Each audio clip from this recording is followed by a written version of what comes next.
Bom, agora a gente vai ver sobre edema, tá ok? Agora vão ser alguns conceitos assim que parecem meio soltos, tá? Nesse momento, só que é bom já saber de uma vez, porque sempre que a gente falar matéria vai aparecer esses nomes e é legal você ter uma ideia do que é, tá ok? Bom, primeiro, o que é o edema? O edema vai ser o acúmulo de líquido anormal nos espaços intersticiais e dos tecidos, né, e cavidades corporais, tá ok? Eles podem ser localizados ou eles podem ser generalizados. E se eles forem generalizados, outro nome que a gente pode dar para isso aí é anasarca, tá ok? Então voltando, o edema ele é acúmulo de líquido, né, no espaço intersticial dos tecidos ou em cavidades corporais, tá ok? Pode ser localizado ou generalizado, beleza? E esse líquido que acumula ali, né, nos espaços intersticiais ou nas cavidades, ele pode ser inflamatório ou não. E aí como é que a gente vai dividir ele? Em transsudato e exsudato.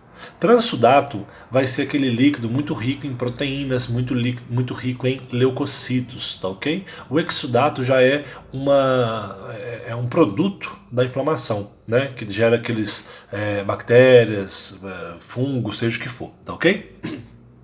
Um exemplo então, né? Como que a gente dá o nome para quando a gente tem um edema? Por exemplo, se ele está no peritoneio, né? A gente vai chamar de quê? De ascites. Beleza? É o único que é diferente, tá ok? Deixa eu até colocar ele assim, ó. Porque ele é o único que é diferente. Ascites.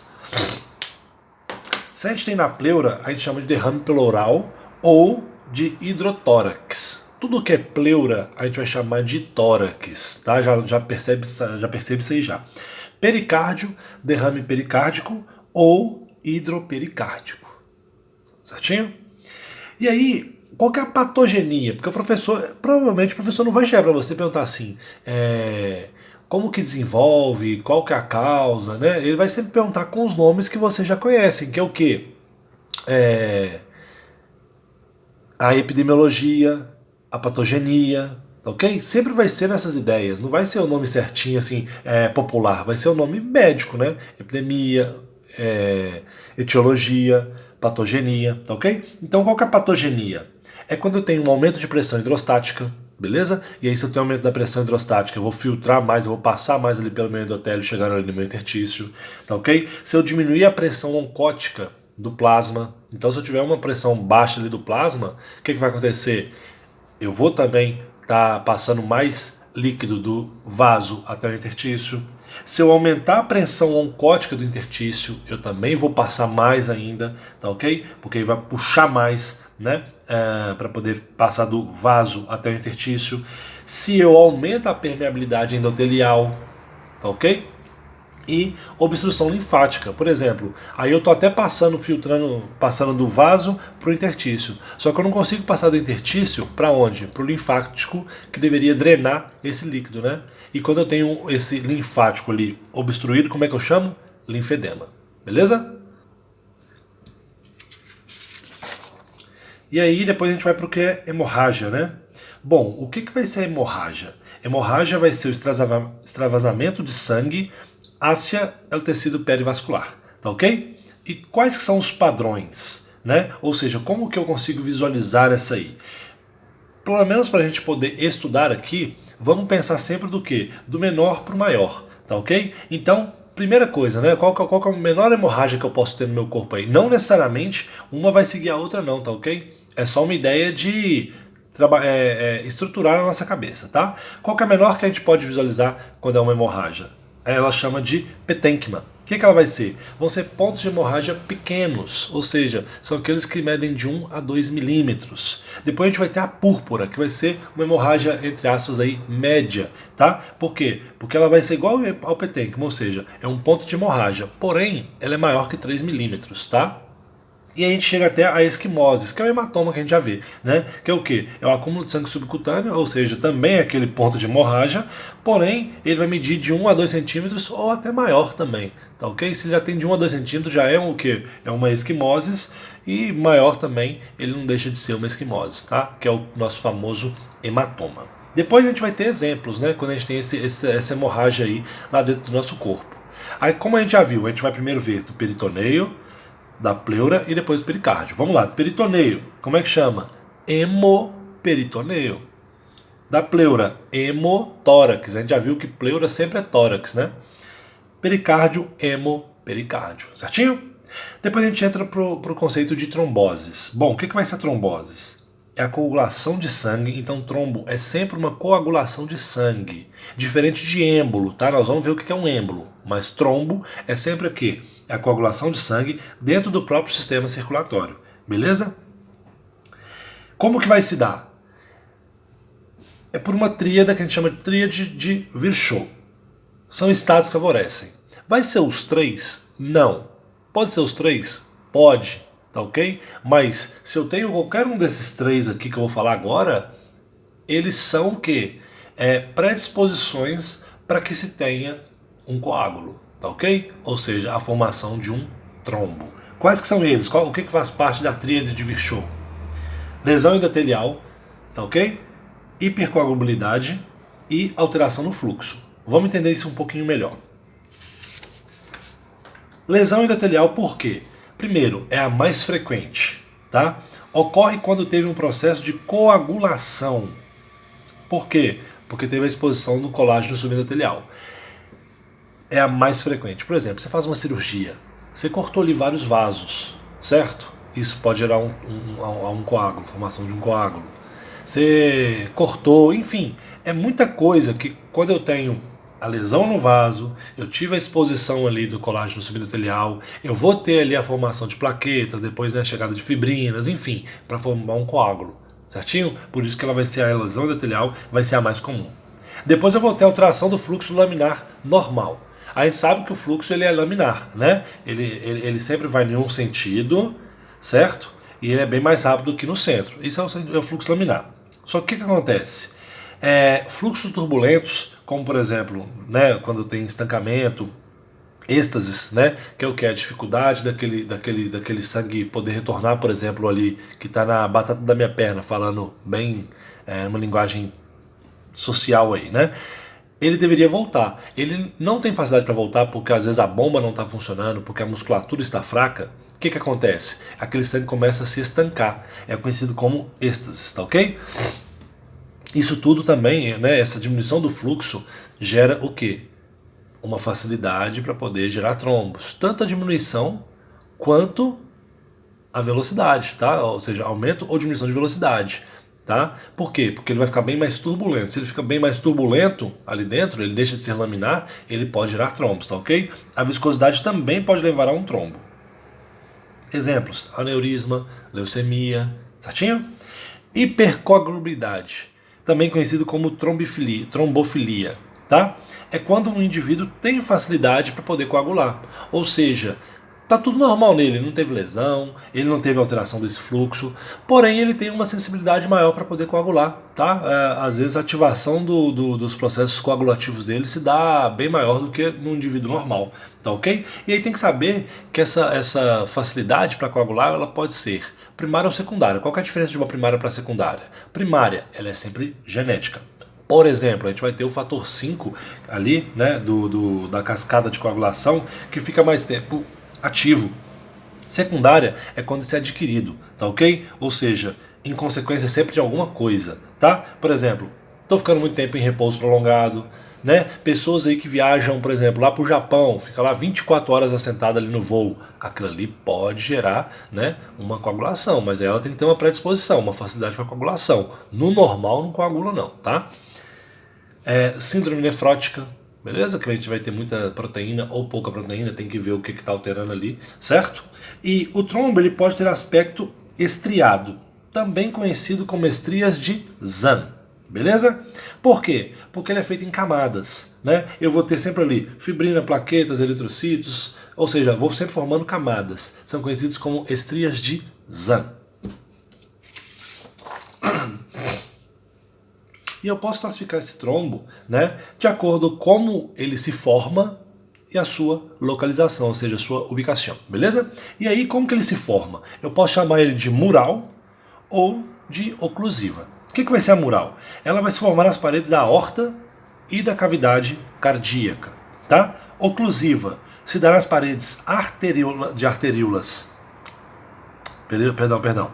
oclusiva, ela vai se dar nas paredes de artérias medianas, ou seja, das grandes não se dá, e de pequeno calibre, mas também em venas, tá ok? Ocluem a luz, ou seja, fecha aquela luz. Nós vamos ver bastante essa oclusiva aqui. Localização, ela pode ser arterial ou venosa, tá ok? Na arterial, é a principal causa de embolia sistêmica. Por quê? Porque uma vez que dá naquela artéria, a artéria ela tem um fluxo muito grande, então ela leva para qualquer parte do corpo. Por isso que ela é a principal causa de embolia sistêmica, ou seja, esse êmbolo que se deu ali na artéria, ele pode chegar a qualquer lugar aí do nosso corpo. Beleza? Eu não falei... É porque eu falei êmbolo, né? É trombo, desculpa, tá? Esse trombo ele pode ir para qualquer lugar do nosso corpo, tá? Já a venosa, e aí se oclui, né? Ele leva ao quê? A uma isquêmia, que leva ao quê? A um infarto, beleza? Venosa, são todas oclusivas, tá? Principal causa de embolia pulmonar. Então lembra, sempre uma embolia pulmonar, provavelmente a causa vai ser o quê? Um trombo venoso, ok? Ele não causa infarto. Por que não causa infarto? Porque a vena normalmente ela tem muitas colaterais, tá? Eu vou desenhar isso aqui para vocês terem uma noção do que eu estou falando. Só um minutinho. Aqui, ó. Normalmente, assim, o básico, tá? O que é? Imagina que eu tenho aqui um rim, ok? A irrigação chega no rim aqui, ó. Né? Ela normalmente chega por uma artéria. Porém, de veias, chega aquele tanto, né? Para poder drenar, seja o que for. Então, por exemplo, se eu ocluo aqui, ó, eu causo um problema muito grande no rim. Agora, se eu ocluo uma vena, olha o tanto de outro que tem, tá? Então, por isso que não causa infarto, tá? Por quê? Porque tem muitas colaterais, ok? Formei um trombo. E aí, o que vai acontecer? Primeiro, comecei a ter aquele trombo ali, né? Vamos de novo desenhar aqui, ó. Comecei a formar o trombo.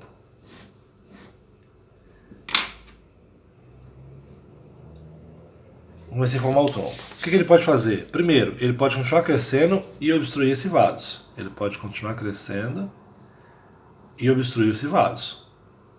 Certo? Ele pode se soltar e formar um êmbolo. Então, trombo. Ó, já vem a diferença aí, né? Um trombo, quando se solta, ele vira um êmbolo. Ele pode se dissolver pelo sistema fibrinolítico.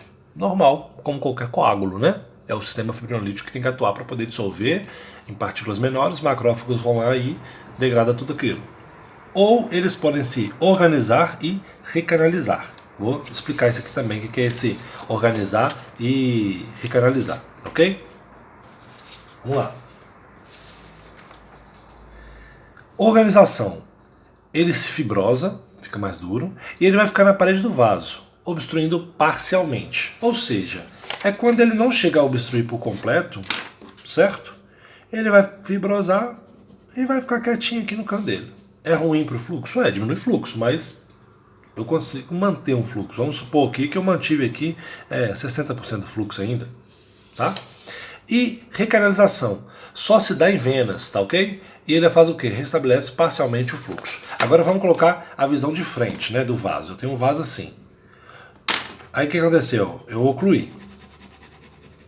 Aí a recanalização é quando eu começo a formar novos, como se fosse canículos, né? Onde o fluxo consegue passar por esses canículos aqui. Ok? Só se dá em venas e eu consigo passar um pequeno fluxo. Depende do tanto que se recanalizou. Certinho? Depois, embolia. O que é embolia? Não é trombo, hein? Não é um trombo que se solta, não é só isso, tá ok? É porque às vezes a gente tende a querer responder se é o trombo que se solta. Não, não é só o trombo que se solta. É toda a massa sólida, líquida ou gaseosa que circula na corrente sanguínea, tá ok? Tudo bem que 99% dos é trombo que se solta, mas não é só isso, a gente até vai ver em alguns exemplos aqui, tá? O problema do êmbolo é que em algum momento ele pode parar e obstruir um vaso, tá ok? O que dá isquemia ou que leva a um infarto, tá? Ele sendo transportado ali pelo sangue nem é tanto problema não, ok? O problema é que em algum momento ele vai obstruir, ele vai chegar num vaso de menor calibre e aí vai obstruir, o que vai levar ao quê? A uma isquêmia, o que leva a um infarto, beleza? E a gente vai ter tipos aí de êmbolos. Primeiro, o mais comum que a gente escuta, né? Vai ser o quê? Embolia pulmonar. Ela vai se dar normalmente por trombos venosos profundos. Qual vena profunda normalmente que dá esses êmbolos aí? As venas femorales, ok? Os êmbolos eles podem ser então grandes, médios ou pequenos. Grande é quando ele obstrui mais de 60% ali daquele vaso. Isso já dá o quê? Morte súbita, ok? Medianos, né, o tamanho mediano, e pequenos. O problema do pequeno é que ele pode ir se acumulando. Se for só um, tudo bem. Mas o problema é que ele vai se acumulando vários deles, tá ok? E às vezes nem é só num lugar não. Por exemplo, pensa no pulmão. Ele vai chegando ali em cada naquela parte daquele bronco ali e vai interferindo, vai ocluindo. Chega um momento que ele ocluiu tantas partes pequenas que ele leva a uma hipertensão pulmonar e que pode chegar, dependendo da situação, até uma morte súbita também, tá ok? Depois a gente vai ter outro tipo de embolia, que vai ser a gasosa. Essa também a gente escuta falar bastante, né, de pessoas que mergulham, ou seja, fazem o buceio ali. O que acontece? Se ela sobe muito rápido, a gente tem uma descompressão muito rápida, tá ok? E isso vai fazer o quê? Vai fazer com que, por essa descompressão, gere, né, ali moléculas de nitrógeno, e aí sim eles também vão funcionar ali como oclusivos, né, de vasos ali do pulmão, tá ok? A pessoa fica bem cianótica, né? Leva à morte também. Paradorral. O que vai ser o paradorral? Vai ser quando eu tenho, então, uma comunicação interatrial ou interventricular. Por quê? Porque um trombo criado, por exemplo, do meu lado direito vai chegar até o meu lado esquerdo e vai ocluir alguma coisa no meu sistema, tá ok? Ele passa para o meu sistema e vai ocluir algum vaso aí. Sistêmico. São trombos que se desprenderam da cavidade cardíaca esquerda. É meio que essa ideia aqui, ó. Eu estava aqui do lado direito, passei para o lado esquerdo. Do lado esquerdo ele pode ir para qualquer lugar. Só que esse aqui teve uma origem aonde? Do lado direito e passou para o esquerdo. Esse aqui, a origem dele já foi ali, né, do lado esquerdo. É como a gente já falou lá das arteríolas, né? Lembra lá do mural? Lembra que ele se criava aonde? Em cavidades cardíacas e na artéria aorta, não era? Pois é. Então aqui, ó, sistêmico. Trombos que se desprendem da cavidade cardíaca esquerda e da aorta. E pelo fluxo vão para qualquer parte. Ou seja, como eu falei, o fluxo ele é muito grande, certo? Como o fluxo na artéria, né, no coração, ele é muito grande, ele não fica ali. Ele vai chegar em algum outro lugar e vai parar. Beleza? Graça é o quê? Se dá por fraturas extensas, fraturas importantes, onde libera graça vinda ali da médula, tá ok? Do osso. Do líquido amniótico. Do líquido amniótico, ele vai ter um alto poder coagulante, tá ok? E aí, por exemplo, num parto, onde foi complicado, que teve ali rompimento de vasos, por exemplo, a vena uterina, né? Esse líquido amniótico, ele pode entrar no sistema e chegar a formar o que é um êmbolo também, tá ok?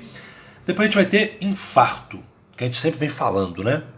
Lógico que o primeiro infarto que a gente vem na cabeça é o infarto de coração, né? Porque é o que mais se dá, tá ok? Mas infarto é o quê? É uma área de necrose por isquemia prolongada. É isso. A gente já viu até mais atrás que a gente tem um infarto liquefativo, né, que é aquele que se dá no cérebro, tá? E outros tipos de infarto aí. Então, não pensa só no coração, não. Lembrando que o maior frequente é o infarto causado por oclusão arterial, porque venas têm muitas colaterais. É o que eu falei antes ali, né?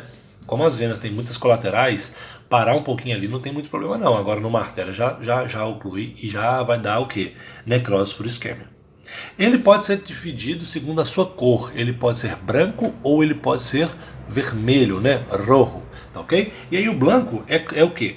É quando a obstrução arterial é em órgãos sólidos com circulação terminal. Ou seja, aquela artéria ali, né? Ela irriga determinada área, tá ok? Isso acontece aonde? Coração, rinhão, baço, tá ok? E o rojo é quando tem uma hemorragia, tem um extravasamento, né? E ocorre em órgãos sólidos e que tem mais de uma irrigação. Ou seja, essa irrigação dele pode ser dupla ou pode ser de colaterais, tá ok? Acontece aonde? Infarto do intestino, infarto pulmonar. Certinho? E aí, ó, o infarto também pode ser classificado se tem ou não contaminação bacteriana. Ele pode ser séptico ou blando. Séptico, tem contaminação. Blando, não tem contaminação. E a morfologia dele pode ser, por exemplo, em forma de cunha, tá ok? Acontece em órgãos com circulação terminal. É o que eu mostrei ali agora. Coração, rinhão, baço, tá ok? Sempre eu vou ter assim, ó. A pontinha aqui, o vértice aqui dessa minha cunha, é por onde está chegando a irrigação, tá ok? Parou aqui, ela faz o quê? Tudo que ela irrigaria vai ficar isquêmico, tá ok? Então vai ter essa morfologia de cunha, beleza? E quais fatores que determinam a gravidade da oclusão? Aí é só você pensar, qual que é o tipo anatômico da circulação? Ele vai ser circulação terminal? Vai ser dessa maneira aqui? Vai ter colateral? Vai ter dupla? Qual que é pior? Tem que ver. Ritmo da instalação, ou seja, se eu ocluir parcialmente vai gastar um tempo, se eu ocluir totalmente vai gastar outro tempo. Então tem que ver o que? O ritmo da instalação. E a vulnerabilidade do tecido. A gente também já viu isso lá atrás. Por exemplo, a gente sabe, né, que neuronas ali elas gastam muito pouco tempo, de 3 a 5 minutos só que ela aguenta. Depois a gente vai para coração e rim, que é o que? 30 minutos. Depois a gente vai para o fígado, 1 a 2 horas. Músculo, né, que vai de 2 a 6 horas. Pele, mais de 6 horas. Aí tem que saber o tanto que esse tecido aguenta, tá ok? E para finalizar, o choque, né? O que é choque? É um colapso circulatório onde eu não consigo manter a perfusão normal do tecido. Ou seja, eu tive algum problema no meu aparato circulatório e eu não consigo manter aquele fluxo para poder irrigar o corpo não, tá ok? Ele vai ter alguns tipos. Cardiogênico é o que? É quando dá uma falha no volume sistólico. Vocês lembram o que é volume sistólico? É aquele 70 ml que vai ser ejetado ali pelo meu ventrículo esquerdo, né? Se eu tenho uma diminuição daquele volume, vai faltar sangue em alguma parte do meu corpo, tá ok? Então é o que? Isso se dá quando? Insuficiência cardíaca, arritmias, beleza? Hipovolêmico, quando eu tenho hemorragia. Vai faltar sangue no meu corpo, porque o meu corpo vai tentar fazer o quê? Mandar para os principais órgãos. Mas vai ter órgão que não é principal, mas que nem é principal no sentido de ser importante como o coração e tudo mais. Mas vai faltar sangue em outro lugar, beleza? Tipos, né? Outro tipo, são aqueles causados por vasodilatação. E aí são 3. Séptico, anafilático ou neurogênico. Séptico é quando a gente, por exemplo, tem aquela bactéria que ela vai interferir de alguma maneira no nosso organismo e vai liberar muitas substâncias que vão causar vasodilatação, tá ok?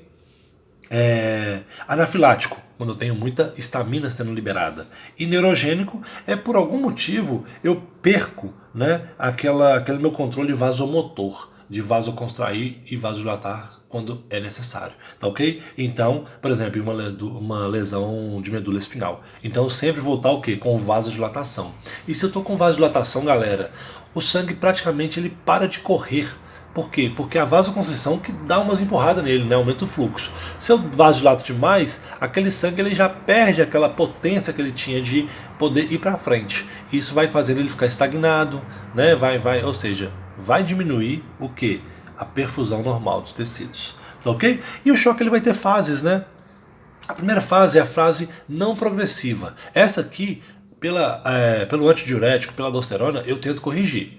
Não deu, eu vou entrar numa segunda fase, que vai ser a fase progressiva. Aqui o negócio já começa a complicar. Ou seja, por quê? Porque vai dar uma hipóxia tissular generalizada, ou seja, vai faltar aporte de oxigênio ali para os tecidos. Tá ok? Por quê? Porque o ácido lático vai sempre inibir a vasoconstrição. Não consegui corrigir aqui, aí o bicho pegou. Aí você já tem uma fase irreversível, que é quem? É quando dá uma necrose do tecido por isquêmia. Aí já era. Certinho? Então é isso que eu tinha para falar aqui hoje.